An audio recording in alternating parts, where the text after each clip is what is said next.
los 50 pesos.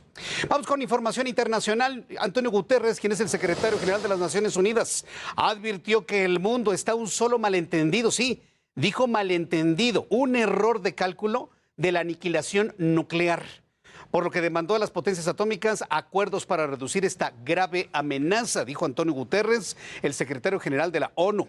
Y hay una enorme polémica entre potencias, ya que Nancy Pelosi, jefa de la Cámara de Representantes de los Estados Unidos, realiza una gira por varios países de Asia. Entre ellos, primero dijo que Taiwán, luego dijeron que no iba a ir a Taiwán, luego dicen que sí, que se iba a ir a Taiwán. Según los trascendidos, la visita fue confirmada de manera extraoficial por un alto funcionario del gobierno taiwanés y un funcionario estadounidense.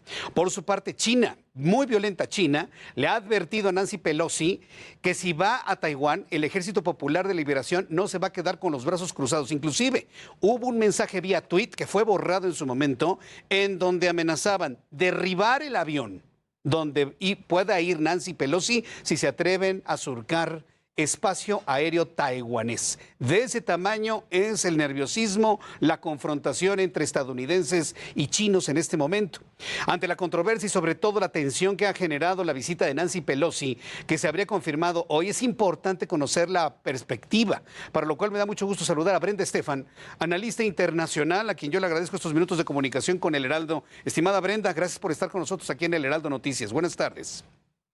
Jesús Martín, muy buenas tardes. Un gusto estar en tu programa. ¿Cuál es la necesidad de Nancy Pelosi y de Joe Biden de necesariamente, ante las condiciones de tensión, necesariamente ir a Taiwán? ¿Qué necesidad hay de escalar las cosas con este anuncio? Bueno, cuando hace unas semanas se filtró a la prensa la posibilidad de que Pelosi fuera a Taiwán y esto empezó a generar ruido, el mismo Joe Biden salió a la prensa a decir que el ejército, que los militares estadounidenses consideraban que no era oportuna la visita, que no era adecuada la visita. Es decir, esta no es una decisión tomada por Joe Biden. Pelosi, ella tiene una relación de larga data con el movimiento democrático chino basado desde luego en Taiwán después de la Revolución China y tiene también intereses electorales, digamos, porque parte de su base electoral tiene que ver con esta visión y con exiliados de este movimiento democrático chino en Estados Unidos. Pero una decisión que pudiera tener tintos locales o personales podría tener enormes implicaciones internacionales, complicando aún más, tensionando aún más la ya de por sí difícil relación entre Estados Unidos y China. Es que hasta da la impresión que eso es lo que busca Nancy Pelosi, incrementar la tensión entre ambos países. De otro modo, bueno, pues buscaría tal vez otro tiempo más adecuado para visitar Taiwán, ¿no? Y es correcto lo que dices del tiempo, es muy importante porque justamente estamos a unas semanas del 20º Congreso del Partido Comunista Chino, en donde se tomarán decisiones muy importantes que tienen que ver con la permanencia de Xi Jinping en el poder, dándole un cuarto mandato, algo no visto, digamos, en la época moderna de China. Y esto tiene, pues, desde luego un trasfondo político importante en donde China tiene desaceleración económica, con algún riesgo, desde luego, de levantamientos sociales y no quiere incrementar la presión. Para China, para el Partido Comunista, el tema de Taiwán es sagrado.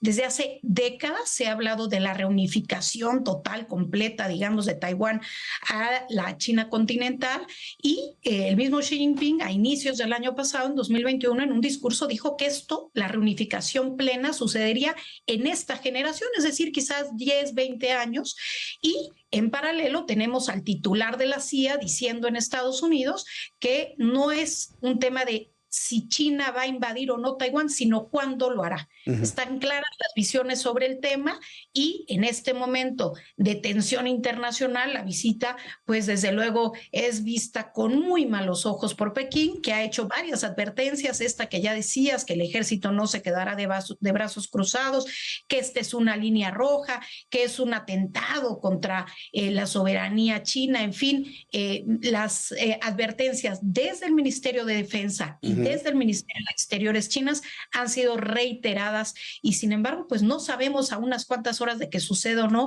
si se dará la visita o no. Es decir, en el momento sabremos si finalmente va o no va a Taiwán Nancy Pelosi, porque la primera información es que sí iba. Ayer me había quedado con la idea de que no aparecía dentro de su itinerario y hoy nos levantamos con la noticia de que siempre sí va. ¿De quién depende que no vaya? ¿De ella misma o de un telefonazo de Joe Biden? Pues me parece que quizás de una negociación, pero al final de ella misma. Y creo que lo que dices es correcto. Ha habido un ir y venir en la información en las últimas horas. Todo parece indicar que sí irá entre el martes y el miércoles, pero no es confirmado. De no suceder la visita, me parece que Estados Unidos dirá, bueno, nunca estuvo confirmado oficialmente, tratando de minimizar el daño que seguramente generará la presión política que dirá Biden y Nancy Pelosi cedieron a la presión del gobierno chino. Y por otro lado, China, si se da la visita, habrá que ver qué medidas toma, porque seguramente querrá mostrar el músculo en un tema que es de crucial importancia, y una crisis en el estrecho de Taiwán en este momento sería catastrófica para las cadenas de suministro ya de por sí afectadas por la guerra en Ucrania y la pandemia. Brenda Estefan, muy interesante todo este análisis para el Heraldo Noticias. Muchísimas gracias. Dame la oportunidad de volverte a invitar en una oportunidad futura. Muchas gracias por este tiempo, Brenda. Claro que sí, Jesús Martín, un gusto haber estado con nosotros. Un fuerte abrazo, gracias. Es Brenda Estefan, analista internacional, y estamos pero con los focos encendidos de si Nancy Pelosi aterrizará o no en Taiwán. Con esto voy a los anuncios y regreso con más aquí en El Heraldo.